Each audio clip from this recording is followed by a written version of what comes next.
There's not enough mental health help. There's not enough people to fill these spots to do these follow-ups on. But to have enough against a person to arrest them and then say, okay, you've made bail, which is just all about money, and then to release them not knowing where they're going to go, not putting the survivor in a safe place or not allowing the abuser to go back to the home, just kind of releasing them back into the wild and saying, okay, we've done our due diligence, we've done our job. It puts survivors at so much more of a risk because, like you said, now they're angry and now they're going to come for revenge. Or now a lot of abusers are smart and they know how to do things so that it won't point towards them.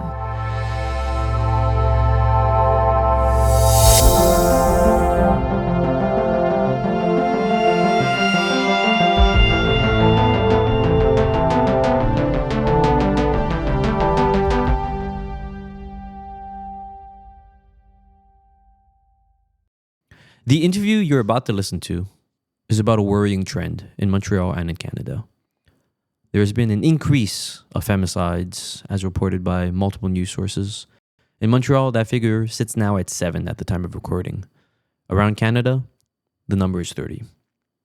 In this interview between myself and 2 representatives from the peer support group Women Aware, we talk about the importance of prevention of this kind of violence, the shortcomings of the system when it comes to the safety of survivors, as well as the responsibility that each of us have in mitigating these acts of violence. Here's the interview. Hi everyone, it's your host Kalden Dhatsenpa. Welcome back to Local 514, Montreal news from a radically different perspective. Today, I'm speaking to 2 representatives from Women Aware. There has been a unfortunate trend this year. Since the beginning of the year, January 1st, there have been 7 femicides in and around Montreal, and that number across Canada is now at 30. To address this topic, I reached out to Women Aware, a group doing some important peer-to-peer support work for victims, survivors of intimate partner violence, and we're going to talk about this trend and a lot of other stuff, I imagine. The work you're doing and just the general state of, I guess, misogyny, patriarchy, and all the things that have led to this trend. Thank you for coming on. Thank you for having us. Of course, of course. So please introduce yourselves and tell our audience a bit about the work that Women Aware does. I'm Shennel. I am the president of the organization. I started volunteering with Women Aware in 2020. The same time as Ali did, and over time started to do interviews, represent Women Aware on the media. Then I was asked to become part of the board, worked my way up into the vice president role, and now I'm the president since the end of 2022, I believe. It's been quite a while now. And yeah, so we're working towards that one common goal of helping survivors of intimate partner violence. And I'll let Ali introduce herself, but we work very well together at Women Aware, and I'm very happy to have her on board with us. Thank you. Thank you for having us. And my name is Ali, or Alham, and I am the executive director of Women Aware. I believe I just finished my 3rd year as the director. Again, as Shennel mentioned, I started in 2020 as a volunteer. As a survivor myself of intimate partner violence, I really wanted to find a place or a community where I can help other survivors or folks who have experienced something similar to what I've been through, and knowing how important it is to have a community to break that isolation that you feel. Women Aware's mission really spoke to me, and that's why I started my journey with them. So Women Aware, for folks who do not know us, is a small organization based in Montreal. We currently are remotely. We work remotely since the pandemic, which allowed us to help more survivors outside of Montreal and Quebec. So we help survivors all over Canada. We provide peer support services for survivors of intimate partner violence. So, and our mission, it's what make Women Aware a bit more unique is that we are led by survivors for survivors. So when you're calling our hotline, which is Monday to Friday, 10 a.m. to 3 p.m., and you can find our number on our website, womenaware.ca, or you can reach us on Instagram as well. So when you call us, the person responding to you is a survivor themselves. And I think that uniqueness relationship, that bond can help the survivor calling feel a bit more at ease that the person talking to them have experienced something similar, so we can understand each other on a more personal level. We also provide one-on-one services for survivors, so we can do follow-ups bi-weekly, and we also have support groups post-separation, and currently starting our new youth support group for folks who are between 18 and 25 years old. And Women Aware does a lot of advocacy. We do a lot of IPV trainings for schools, for youth, for corporations, businesses, and other organizations, where we help train the staff or we help educate the students regarding IPV and how to really kind of recognize the sign, how to support a loved one, or how you as a professional can support a client or a student or a staff, and maybe even better your protocols and your HR policies when it comes to IPV and harassment. So that's kind of an overall of what we do with Women Aware. Well, thank you very much for that explanation and for making the time to come onto the show.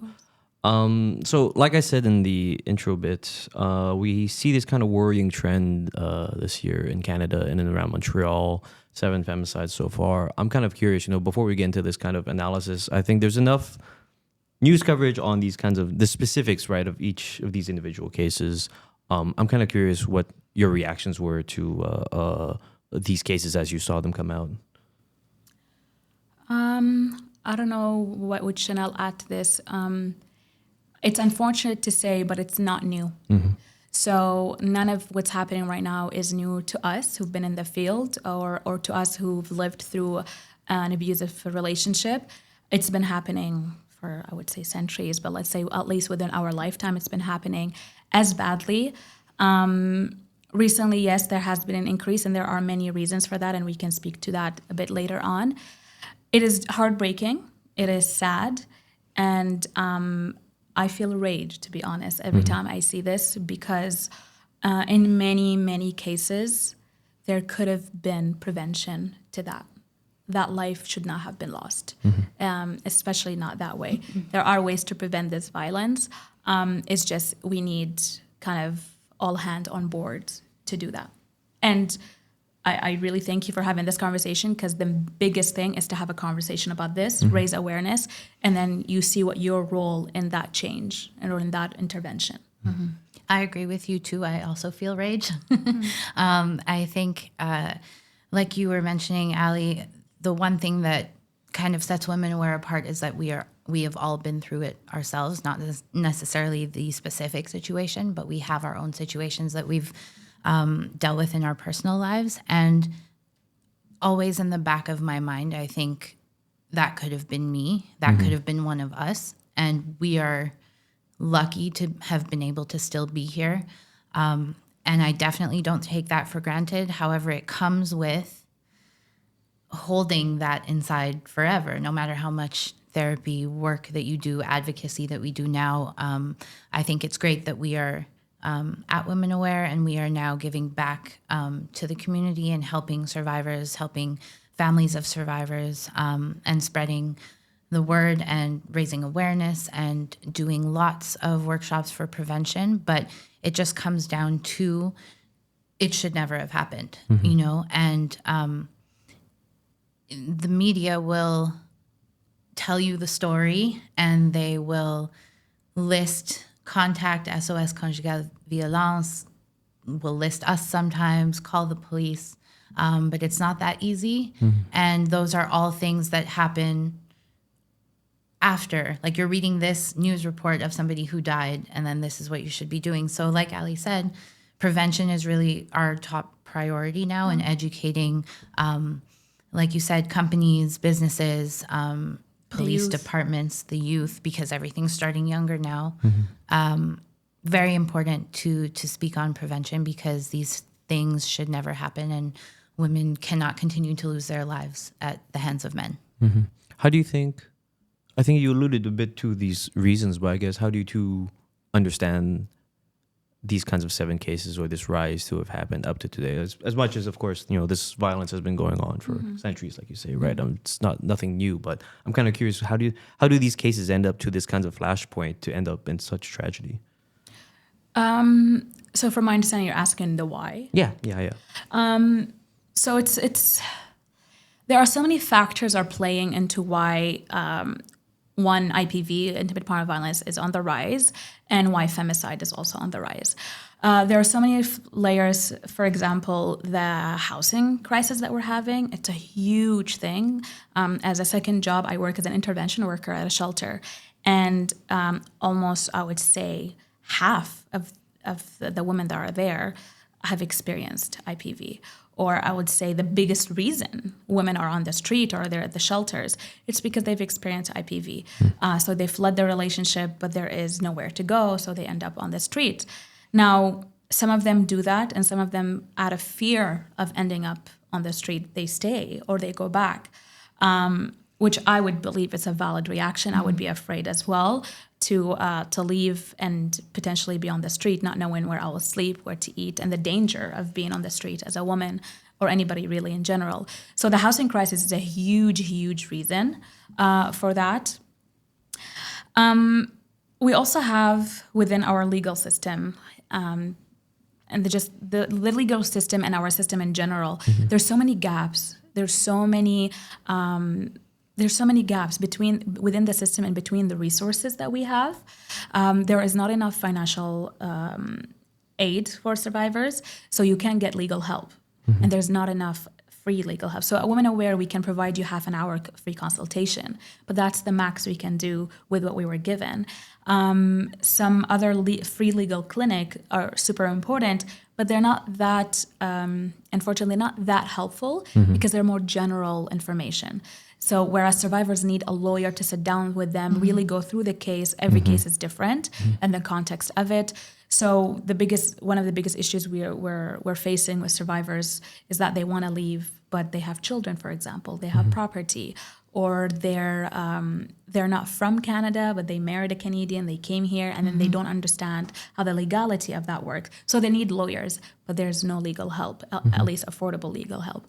So with the financial dependency on the abusive partner, with the housing crisis, with the lack of mental health resources that are affordable or for free, also IPV informed. Not many professionals are, I would say, an IPV safe professional for a survivor to reach out to, because there's a lot of re-traumatization and kind of a secondary victimization with when a survivor reach for help, and the lack of the legal help.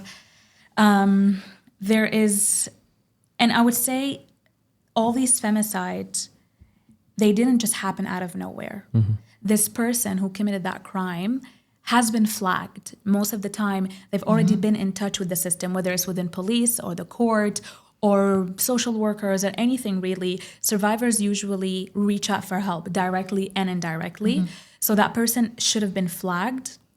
But again, because of there is not constant check-in, which I understand it's hard. There's a need for manpower and the finances of like having people check-ins. But usually, in most cases, that person who committed that crime has already been in contact with the system.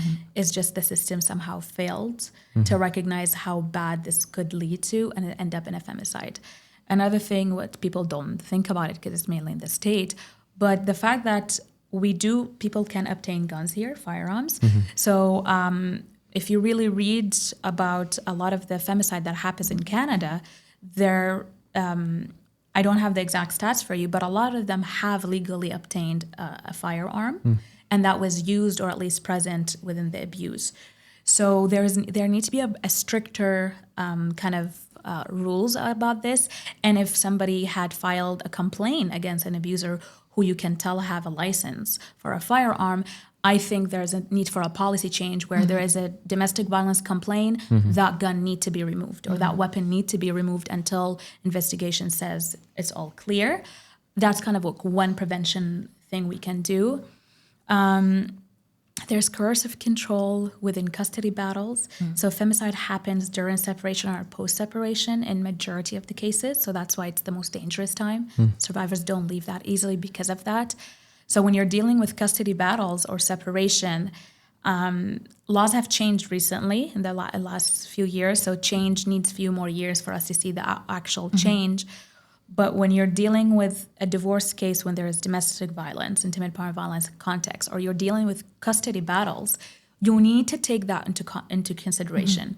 The judges, the prosecutors, the lawyers need to take that into consideration, that this is not just a regular divorce. There's not a regular custody battle.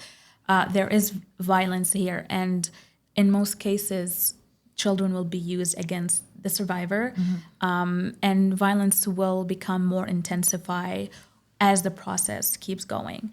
And this is why we have laws like Kira's law, for example, that passed 2023.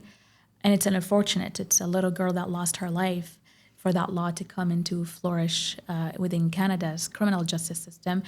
But even that law itself has gaps that we need to work on.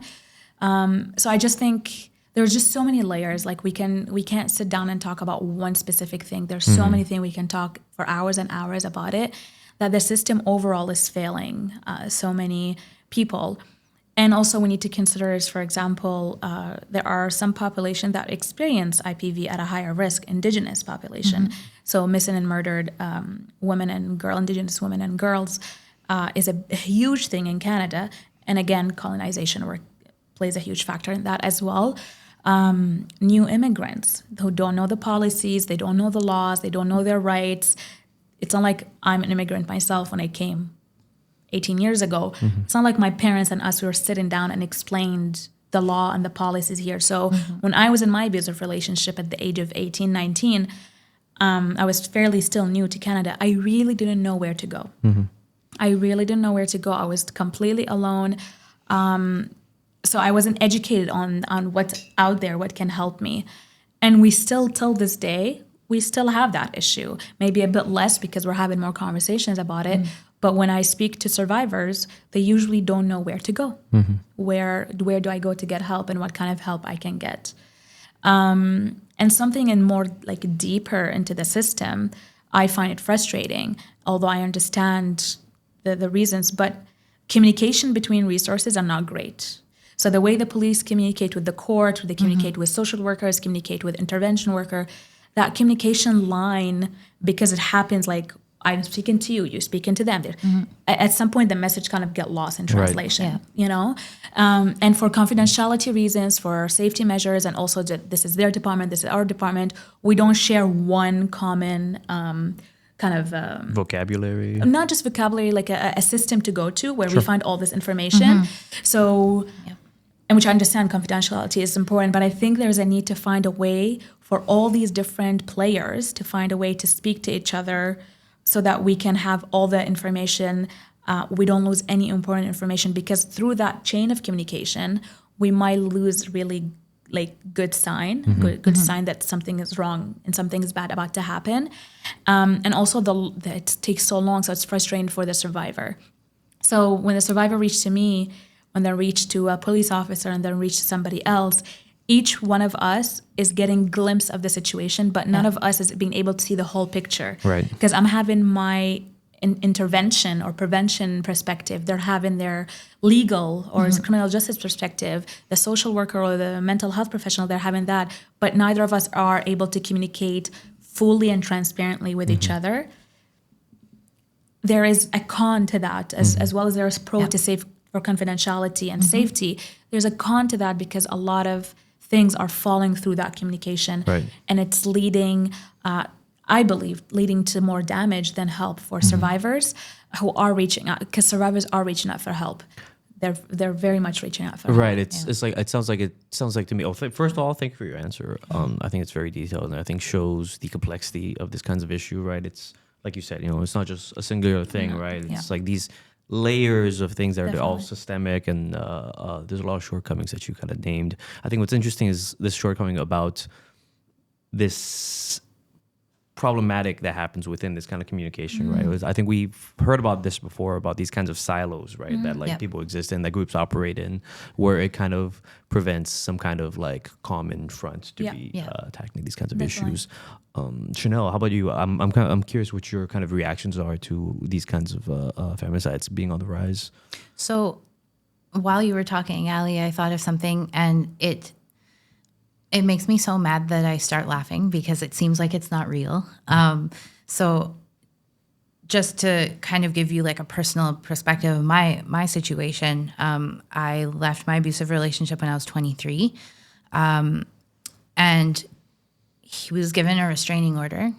And that's what I'm laughing at, because a restraining order is a piece of paper. Like, what's going to stop, like, he already did XYZ. What's going to stop him from ripping up that piece of paper and being where he's not supposed to be, you know? So as much as there are preventative methods that are in place, a lot more work needs to be done. And following up on that, when I went to court 5-6 times for that situation, for example, my subpoena was at 9:00. His would be at 9:30. We're coming in through the same security at the courthouse, different times, but I could be running late, he could be running early. So we could meet there. I went into one room. He was having to go into another room. If I had to go to the bathroom, I had to leave that room and come out into like the open court area where he could also be, and walk to the bathroom in the common area. So there's so many things like what you were alluding to that fall through the cracks that people don't always think about. I'm going to court to testify or to give my story or to be supported by CAVAC, which I'm very grateful that we have that that support system here in Montreal. But while I'm doing that, I still am re-traumatized. I literally one time ran into him. Like, I was head down on my phone and like walked smack into him. And I'm really happy that I had like the mind to just quick record, because whatever he said to me was able to be used in my case. But it just goes to show that all of these, okay, the government says they're putting X amount million in place to help organizations like ours. Training is being put in place for police stations and first responders to be able to handle a situation of intimate partner violence. But then there are restraining orders in the court situation. So as much work is being done, so many little things fall through the cracks that you can't expect that a survivor who is already brave enough and strong enough to go to court to testify against their abuser, they should never be faced with these problems. So I think, that doesn't really answer your question about the rise of femicides, but it also makes it difficult for people to even want to come forward and want to pursue that avenue, because on one hand, they're like, yeah, let's go for it. This person did this to me. They need to be held accountable. And then you just see all the continued areas of re-victimization along the way. So it's really, really difficult to be able to see past that. And then another story comes out that somebody else died. And then another story comes out. And then 2-3 weeks go by, and then another story comes out. And it seems like it's only being talked about when somebody dies, instead of having to be a continued conversation. Of course. You know what I mean? Like, this conversation we're having right now is really, really great. And I hope that we continue to have these conversations. But they shouldn't stop as soon as the media kind of trails off on that one murder. You know what I mean? Yeah, the focus is on the tragedy rather than, let's say, like the long line of like prevention, the issues, the gaps, right, in the system. Just something, because you were mentioning is very interesting and it's very important about the restraining order, for example. Yes, but saying that is very accurate and it's true, but we still recommend to get it. It's still better than not, because even if it's just a piece of paper, the fact that you have it, now you flagged this person. So the more they try to break it, the more evidence they have on them. Right. So the more severity they will face in court. It builds the case. It builds the case, which is unfortunate to say that you have to do that to protect yourself long term, but it's absolutely better than nothing. And in a way, it's empowering for a survivor to do that, because like, I'm doing it, I'm protecting myself, I'm doing what I can within what I have. So it's very empowering to take control, to protect yourself, and not just depend on outside support system. Another thing is that I really would love for the police to do is, so if they go in and they remove somebody from the house because if there's a domestic violence, there is a possibility for bail for that person. Which I don't agree with, but if that person get a bail and you're releasing that abusive person, or at least suspected of abuse, there should be monitoring. There should be regular check-ins with the survivor in a safe way where you can tell the survivor is freely giving you information. So there is a need for check-ins with that. I understand it takes a long time. There's a lot of cases, but it's very important if the government is working toward prevention. This needs to be happening. We need check-ins. We need at least once a week, at least every few days, depending the severity of it, with the survivors, or if the survivor has a friend or a family member that they gave consent, that you communicate with them so that they can also communicate with them to get like that extra reassurance that the survivor is okay, nothing is happening until the court case, because that's really important. Because when you're releasing the abusive potential abusive partner, you're potentially putting the survivor at a further risk, because now they might be angry. There might be, they want revenge. There are some things that you need to do while you're releasing that person. And I was going to ask something else, but I completely forgot. No, the catch and release is wild to me. Yeah. Wild to me that somebody and it just goes towards like the bigger problem, like, prisons are overrun. There's not enough mental health help. There's not enough people to fill these spots, to do these follow-ups on. But to have enough against a person to arrest them and then say, okay, you've made bail, which is just all about money, and then to release them not knowing where they're going to go, not putting the survivor in a safe place, or not allowing the abuser to go back to the home, just kind of releasing them back into the wild and saying, okay, we've done our due diligence, we've done our job. It puts survivors at so much more of a risk, because like you said, now they're angry and now they're going to come for revenge. Or now a lot of abusers are smart and they know how to do things so that it won't point towards them. You know, when my abuser was released on bail that night, his car was still at my house. I luckily left to go to my mom's because I wanted to be around my mom and somewhere safe. But he showed up at my house. The police didn't call me and ask me where I was to make sure I wasn't there. He didn't get a police escort. He just showed up at the house to remove his car. I don't know if, luckily nothing happened at that point, but he could have broken into my home. He could have, if I was there, it could have been way worse.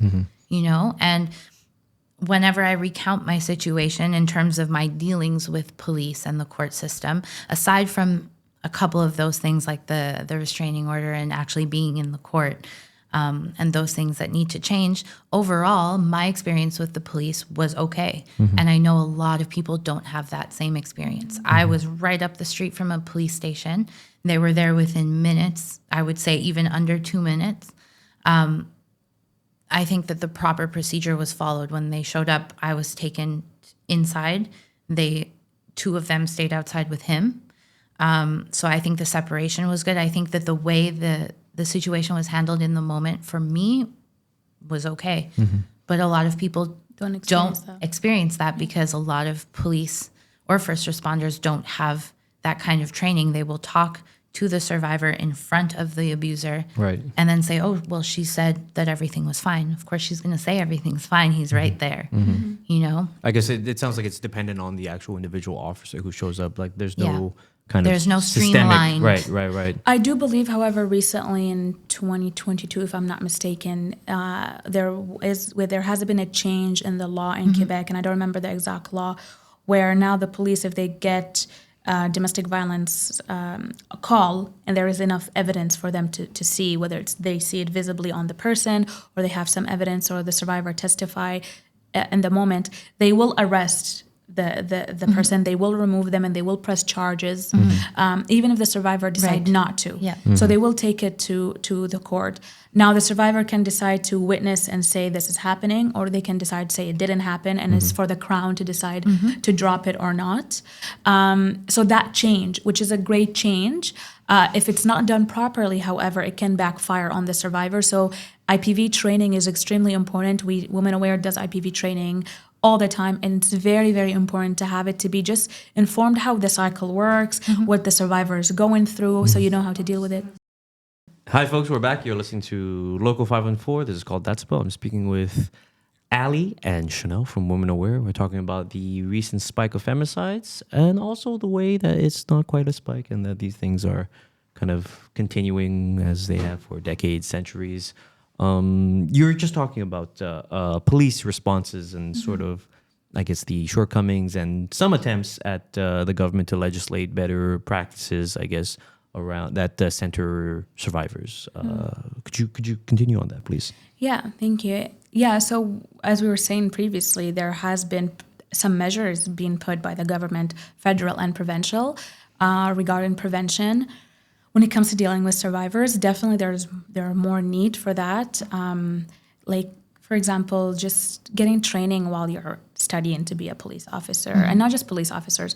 The hate, so to say, is on the police force, because I would say they are the biggest and most important player in this, because they're the people that come in person. They're the one who have the power to remove and do like physical intervention, whereas somebody who's intervention worker at a shelter or a social worker, we don't have that. So we are more of the support and resources and mental, in a way, or a social support. So they're very important. IBV training is very important when it comes to the police force and everybody that comes in touch with a survivor. But also another thing that I wanted to mention about the view that there's a spike in femicide. There has been an increase, especially because of the pandemic, what happened during the pandemic. So even though the pandemic area stopped, the post-pandemic issues are still there. So during the pandemic, the severity of violence increased, not just the cases. And I think that's, a lot of people are also not seeing that the violence have become more intense, more severe since the pandemic. And the cases increased, of course, during the pandemic. And post-pandemic issues is, the psychological stress that people lived through, the financial burden that people lived through. So all of that played a factor in the increase. Another thing which can be a positive in a way, the reason why it seems that there is an increase, is actually the usage of the words. So before we would have femicides, but we wouldn't call it femicide. Okay. So there's no recognition of the label femicide and what it means. So gender-based violence, women losing their life due to their gender, and 2/3 of femicide are due to IPV. So that's a huge number. So the fact that we're now the news, the social media, the system, the criminal system, the legal system is using femicide and recognizing it as a crime, is helping in raising awareness, but it's also another reason why we see that word more often now. Right. So the numbers are going up, but we had that bad of femicide cases and IPV cases in the past. It's just it wasn't reported or recognized in that way. Yeah. Now, in a way, becoming a trend. And I'm not that into trends, but for that specifically, the usage of femicide and IPV, when it's appropriate, it's very helpful. It's calling it what it is. Exactly. Which you're able to now have statistics on it. You're able to now, instead of just saying all of these homicide cases or murder cases or all of this and group them into one, now you can separate, okay, this is completely separate and this is specifically due to intimate partner violence. Right. I think something about that, even the label of that, right? It's so helpful to be able to name something, right, and keep track of it because of that. But I think there's something about intimate partner violence, IPV, that is so helpful in understanding, because I feel like before the conception was a lot of this violence to women was like strangers or like, it's happening in alleys, where in almost I believe the larger majority is just like either like intimate partners, right? Family, friends. Exactly. It's always something the victim knows. It's very rarely that it's a stranger. So the whole idea we teach our kids when we were younger, stranger danger, it's not that accurate, to be honest. Also, of course, be mindful, protect yourself, and all of that. Be aware of your surroundings. The world is not that safe. However, almost always a survivor of IPV, domestic violence, and sexual violence knows the person that they committed the crime against them. So current partner, former partner, like you said, family, friends, roommates, it's usually somebody you know. Right. Yeah. I think there's something before you're talking about, right? About specifically about like, you know, when you first came here or when you're like 18, it's like you didn't know anybody else or it was just tough, right? And I think that's, to me, what stands out is that in these kinds of close relationships with either friends, family, roommates, there's this thing of power, right, that can happen there, right? Especially for people like immigrants, right, who are coming here, either marrying a Canadian or they're just unaware of the whole kind of like system and the world of tools that they have available to them, which kind of brings me to something I want to segue to. I think there's a bit of the show I do want to dedicate to the actual, like, talking about the tools that are available to people and better understanding the ecosystem, I guess, of support in Montreal. So before we talked about Women Aware, this kind of work of peer-to-peer support, right? As I understand, it's like social, mental support over the long term, seeing people through kind of the stages, I guess, of, you know, kind of rebuilding and healing.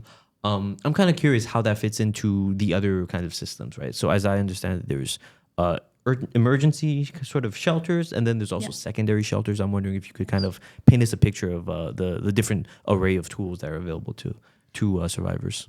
So there are shelters for survivors specifically. Obviously, you can go to any shelter that's a mixed gender. It's open to everybody who's an adult. There are shelters just for survivors. So they're confidential in their address. Folks who work in them are IPV trained.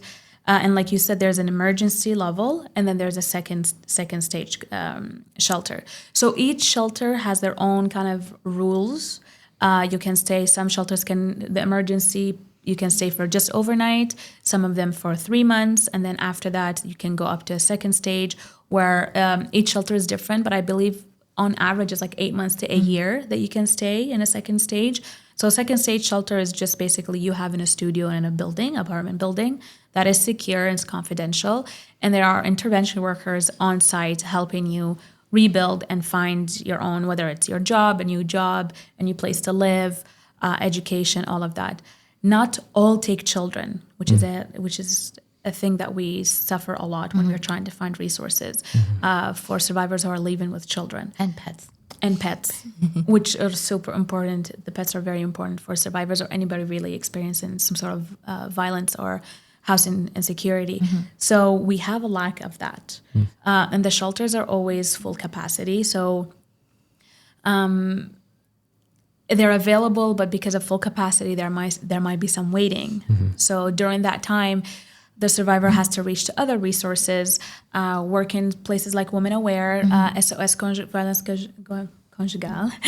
You can call them. They actually the best place to go when you want to find a shelter, because they have a system where they have all the shelters that are available for IPV with how many beds are available for tonight, or is there going to be beds available in 2-3 nights. So it will let you know the waiting time and the shelters available around the area. We don't have much here, so a lot of survivors have to leave, which is not the greatest, but sometimes you have to. You can also get help from social workers. So if you go CLSC, or if you're in a shelter, you can ask for a social worker. Most shelters work with social workers. The legal clinics that I also mentioned.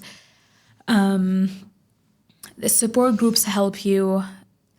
All of these things are there. But as I mentioned, they need to work together. So what happens is that there are a bunch of resources for survivors, but the survivor has to do a lot of labor to do that. So they have to call a lot of time, and due to confidentiality and all of that, not many resources will call on your behalf. So Women Aware, we try our best to call on your behalf, or at least be with you on the call to help you get in touch with other resources. But there is a huge label that is put on survivor to reach out to different avenues of resources that are available out there. I think on our website, actually, if you go on our website, we do have resources listed there. Obviously, not every resource that is there, but we do have resources. If you go to SOS, also, they have resources. Almost every organization that works with IPV, they have a list of resources available and more internally that is available for survivors. For youth who are experiencing violence, they can't go to adult shelters or resources, so they have to find youth-specific resources. And I think that, again, limits a little bit of resources available and also kind of an opportunity to get help. But I would recommend for those who are youth and experiences IPV, which unfortunately is happening and is happening at an earlier age than before, to reach out to organizations like Women Aware, SOS, all of that. Even if they cannot take you internally because you're not an adult, they can definitely put you in touch with some social workers they know or other resources that they know that would be able to help you. Incredible. Thank you very much for sharing that. I'm a little curious. I'm trying to formulate the question here. Like you're painting this picture, right, of like this whole ecosystem of help that's available, and you also talked before about the kind of work that Women Aware does, less so with survivors, right, and more so with like kind of this. I guess the word is like kind of giving people the tools, right, how to talk to survivors. I think before you mentioned how very often it can be like other like coworkers or bosses, right, that can that can re-traumatize or kind of speak to survivors in a way that kind of is harmful. I'm kind of curious, like how should people kind of talk about these kinds of issues, right? Or where are like the central kind of principles, I guess, to approaching these kinds of issues? On one hand, I imagine like, like let's say, I'm thinking for our viewers, right? Like let's say if someone is witness to something like IPV or something they suspect to be IPV, how should they navigate that? Good question. I don't have a specific outline to tell you for each context. What I can say is the first and foremost, you need to be a safe person yourself. So if you are witnessing something, let's go in with that example if you are witnessing something, of course, don't put yourself in danger. But there has to be an intervention done. And I think that's really important. If us as a society, when we see something violent of any sort, really not just IPV, we need to speak up and do something about it. In most cases, like just one time I was having this conversation with a colleague of mine, a male colleague of mine, and we were talking, and that was exactly like what I was talking with my friends, and he said something. He was treating his girlfriend in front of us. He was saying something to her that it didn't sit well with me, and I've been suspecting that this is not a healthy relationship. So what I did was that I confronted him in front of everybody. He was very embarrassed, but it was the right thing to do. And honestly, it was. So you stood up to your friend and you told him, listen, bro, like, I get what you're feeling, but the way you're speaking right now is unacceptable. Right. So if you love her, this is not how you should be talking to her, because you would not talk to me like that, because you know I would not take it.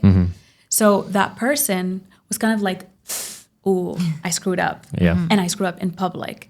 So now at least they witness how that person is talking to their partner. But now the survivor knows that this friend is a safe person to go to. Okay, sure. And now the abuser know that their behavior is unacceptable even by his own friends. So they will feel some sort of shame. They might start to hide it better, but the flag is already there. Right. There has been a sign, and there has been some sort of intervention. So it could be as simple as that. If you're on the street, one time I was driving with my brother and we saw a couple arguing. And I saw the man is getting really close to her. So I parked. I told my brother to park. I came out of the car. I stood close enough for them to see me, but not close so that I'm in any danger physically. And I screamed, "Are you okay?" And he looked at me like, "We're okay." I'm like, "I'm not speaking to you. I'm addressing your partner. Are you okay?" And she didn't answer. And I was like, I just stood there. I'm like, "If you need help, I'm here." He's like, she's like, "I'm okay. We're just talking." So I actually just stayed. I know it's their personal, but for us to say it's their business, not our business, that kind of narrative that we have can be harmful as well. Yep. So I didn't intervene. It is their relationship, but I stayed there. I made it clear to the person, to this person assuming what I saw, it looked like that I am there. That what they're doing definitely flagged me enough to stop the car. And then I was there for the survivor if she needed me. So I remained there until he calmed down, he stepped away. And I asked her again, do you need help? If you need help, like, please let me know. Do you want me to take you home? Do you want me to drive you home? And she said she's okay. So I did my part. I can't do more, unfortunately. But again, these little intervention, even if they don't do much in the moment, it will give the survivor reinforcement that this is not okay. They will give the survivor the reinforcement that there are people that can help me if I need help. And to the abuser as well, is that people are watching. Whatever you're doing, it will come out. It's not without accountability. Exactly. Right? They don't get to do something without any kind of reproach. Exactly. Right? So just because the survivor is in this situation, and you as an abusive partner think this is normal, you have it all, you have all the control, all of that, doesn't mean the society at large is not aware of what you're doing, and they're not under your control.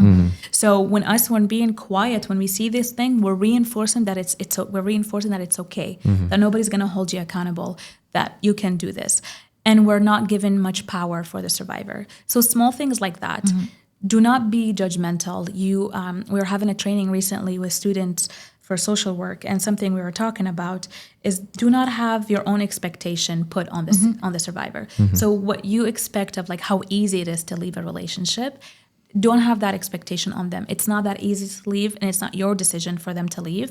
So for you to be a safe person, whether it's a colleague, a friend, a family, anything really, a stranger, do not have any judgment when you're speaking to the person.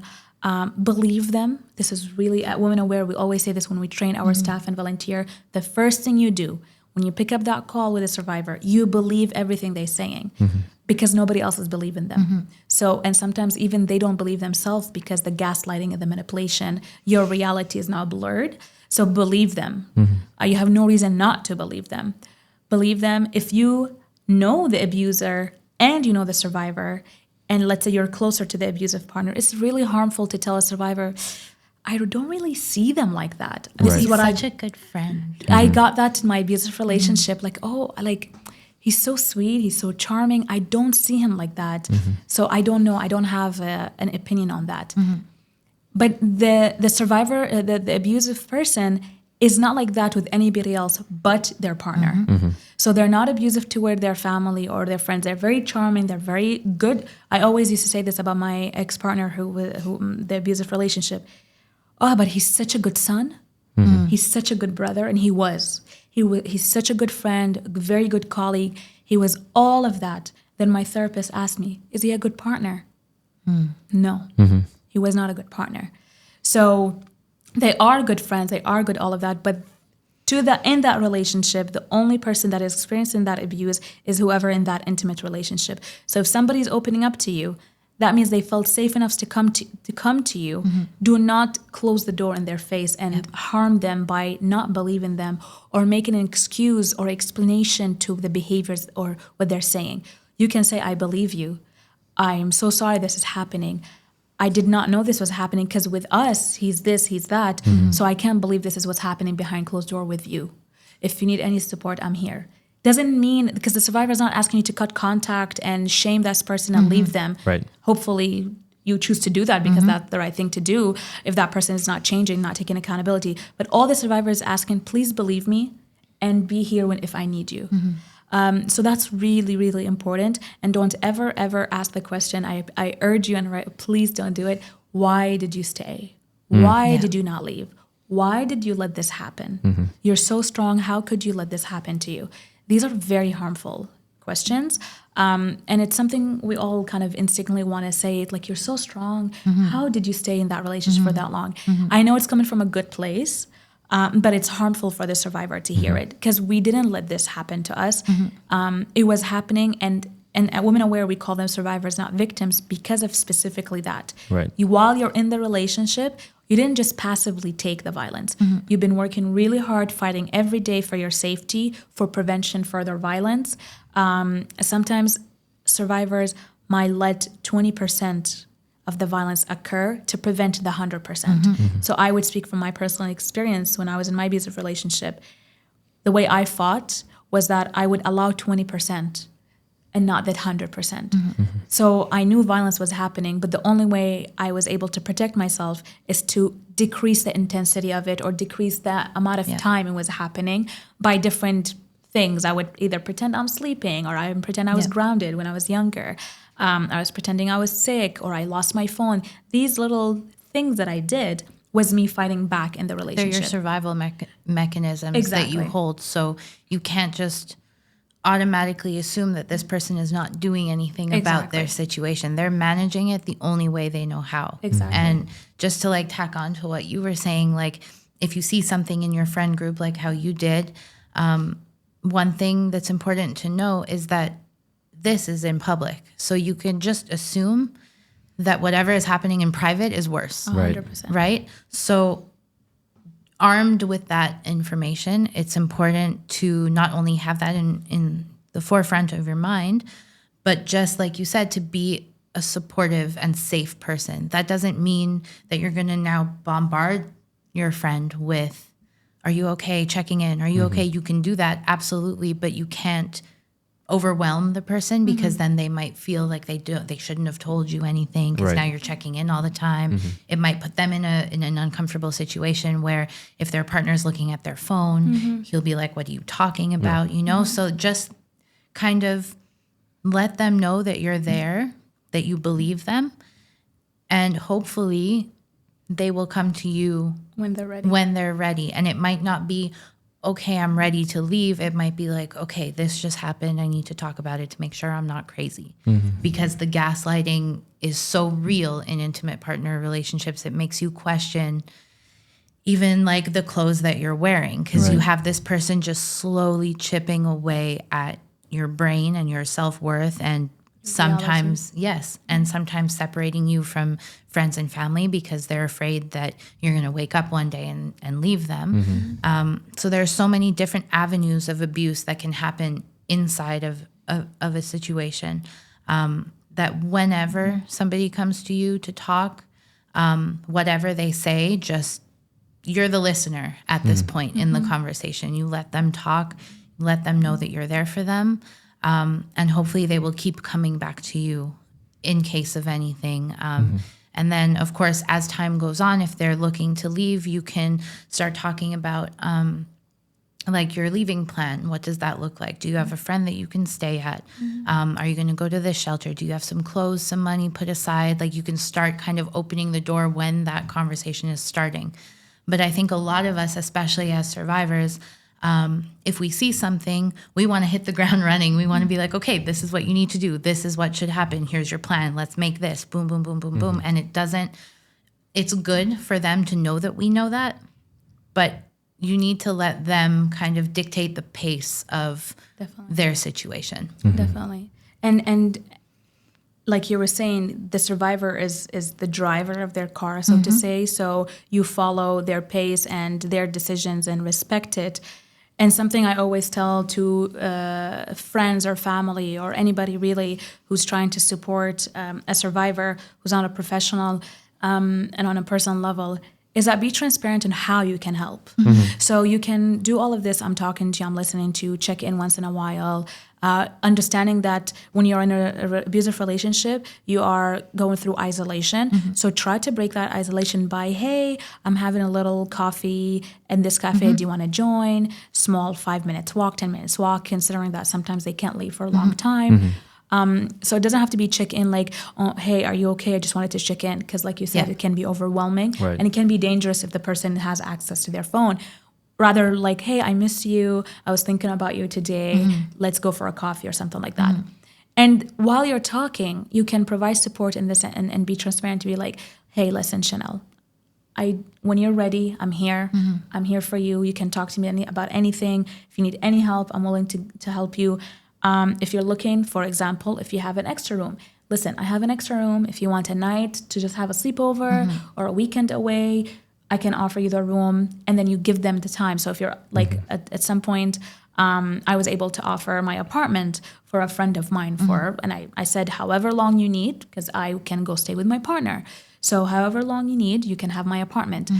I'm able to do that. That's what I'm able to do. Maybe somebody has an extra car. Hey, if you need a car, I have an extra car. You can use it as you like. Stuff like that. If you need clothing, you have to leave, I can offer you this. So you be transparent with yourself and with the survivor that you're helping on how you can help. Don't go overboard, because if you can't meet those expectations, you might put the person also in danger. So let's say if you tell them, oh, I can give you this, this, and that. They're like, okay, I'm going to leave because I have all of this. You're able to provide me. Then they come to you and you're not able to provide it and not long enough. So now they might end up being forced into going back into that relationship. So be very honest with yourself and them on how you can support. On your capacity. Exactly. Of course, to support. No, I'm speaking to Ali and Shennel from Women Aware about, I guess, the responsibilities and things that people can do to help prevent further intimate partner violence of any kind that people might be witness to. I think we're coming up towards the end of the episode. I'm kind of wondering if you have any closing remarks on the what Women Aware does on just the all the topics we've spoken about today, right? I feel like we reached across a lot of different areas for a great productive conversation. But yeah, I'll pass the parole over to you. One thing I can say is just peruse our social media. We have a website. We are on LinkedIn. We are on Instagram and Facebook, and I believe brand new TikTok. Yes, coming soon, exciting. Right? So just peruse. I mean, there are on our website we have a quick escape in case you are in a vulnerable situation and you need to leave the website. To get any more information, call us if you need to. We also receive many calls and emails from family members and friends of survivors or people who either are still in their abusive relationship or who have left, and they're looking for help on how to handle that, like what we were just talking about, how to be that safe friend. So we do have resources and information available to family members and friends as well. So don't ever be afraid or shy to visit any of our pages or give us a call. And really the idea of this conversation today and all the work that we're doing is aiming at prevention, right? So we want to prevent things from happening or prevent things from increasing or situations from escalating. But there's so many moving parts in this, not only prevention, but also we haven't really spoken about it today, but the conversation directed at boys and men. Right, instead of putting all of the responsibility on women and what we have to do, the signs that we have to look for. I think it's very helpful, and you kind of like alluded to it earlier, is if you see something, say something. Men, call your friends out. Call your friends out if you hear they're saying something or not treating somebody in a nice way. If you know they're looking at someone's Instagram and taking pictures and passing them to their friends or passing pictures that somebody sent to them to their friends, call them out on that. Because if society has given us one thing, men listen to men most of the time. Men, and I'm saying blanket statement, not all men, but the men that we have come into contact with, men will listen to and respect other men. So if you as a man are seeing in your friend group somebody not acting a certain way, you call them out, and don't be afraid to do that, because if this person decides to no longer be your friend because of that, did you want them as a friend anyway? Right, of course. Know? So don't be afraid to call out your friends, male, female, any type of abusive behavior. I think it's very important because it kind of shifts the story now off of, and the blame off of, women having to have these conversations all the time. And it shifts the responsibility and the onus on the men, which I think it should be. Of course, you know? So yeah, just continue having these conversations, and just continue like holding each other accountable, I think is like a very important point. Definitely. I think that accountability is important regardless of who's doing the act. And of course, this conversation today was very we're talking very more likely, not more likely, we're talking more about heterosexual relationship. But obviously IPV happens in any sort of relationships, and in queer relationships, the stats are different, and the factors that are playing, there are more factors playing as well. So it's just for this conversation, we're talking more about heterosexual relationship, and especially because the femicides are happening, of course. And to add on, Shennel, I think prevention, it's my favorite thing to say always. I'm an intervention worker in my second job, but I love prevention. I do not like intervention. Intervention happens when something bad already happened. So we're trying to fix some damages, whereas prevention is to prevent that damage to happen from the get-go. So prevention is way more important than intervention, and we need to start really early. So Women Aware do a lot of youth workshops and training in schools, like from high school and above.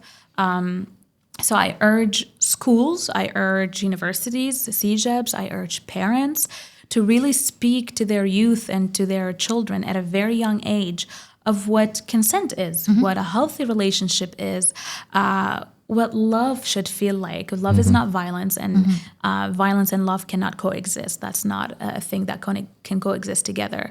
How to treat other people. We've been to schools, and as young as 15, 16-year-old boys, and they have said some things very problematic to us when we were facilitating the workshops. So obviously there's a lot of work to do, and social media plays a huge factor on some rise in misogynistic views and beliefs. And young boys on social media are obviously very easily influenced, especially when they see, like you were saying, this big characters of men, and they can look at them as a role model and follow through their steps of whatever belief they're putting out there. So another thing I always say to people when they're on social media, do your research who you're following, what kind of message they're trying to give you, and what evidence backing of that message. There's so many podcasts nowadays, and not everybody on a podcast has the education or experience regarding what they're speaking about rather than personal. So just really be mindful of what you're consuming.